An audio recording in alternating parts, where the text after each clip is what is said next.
BJP চৰকাৰ হাই হাই হাই হাই হাই হাই বিজেপি চৰকাৰ হাই হাই হাই হাই হাই হাই অৰুণোদয় নামা দুৰ্নীতি বন্ধ কৰা বন্ধ কৰা বন্ধ কৰা দলীয় ৰাজনীতি বন্ধ কৰা বন্ধ কৰা বন্ধ কৰা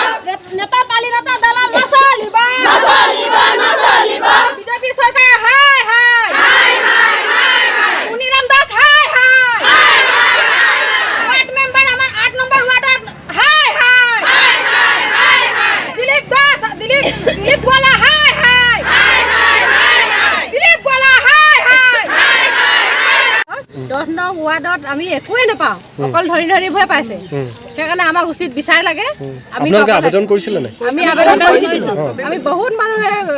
হিতাধিকাৰী আবেদন কৰিছো আমি এতিয়ালৈকে পোৱা নাই কিয় নাপায় আপোনালোকে কি বুলি নাপায় আমি পঞ্চায়তৰ প্ৰেচিডেণ্টে কি কয় পঞ্চায়তৰ প্ৰেচিডেণ্টে কয় হাবি ধৰি হেনেকে বুলি কয় আমাৰ পৰা ফৰ্মো ফিলআপ কৰা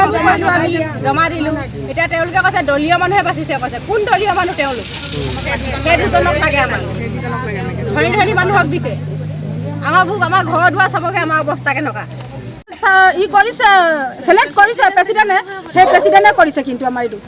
আৰু ওৱাৰ্ডে কৈছিলে বোলে এইটো বোলে ডিচি অফিচত হ'ব বুলি কিন্তু এইটো ডিচি অফিচত হোৱা নাই এইটো মানুহৰ ক'ত হৈছে আমিতো এইটো নাজানো আমিতো এটা নজনা মানুহ হয় না আমি সেইকাৰণে মানে আমি এতিয়া যেতিয়া লিষ্টখন ওলালে তেতিয়া চাইছোঁ আমাৰ নাম নাই দুখীয়া মানুহৰ মানে প্ৰায়ভাগে নাম নাই ধনী মানুহৰে নাম আছে এটা ঘৰৰে আছে যাৰ বাগান আছে পকাৰ ঘৰ আছে চাকৰি আছে সিহঁতি পাইছে কিন্তু আমি আজি হাজিৰা কৰি থোৱা মানুহ কেলে পোৱা নাই আমি কালি সুধিবলৈ গৈছিলোঁ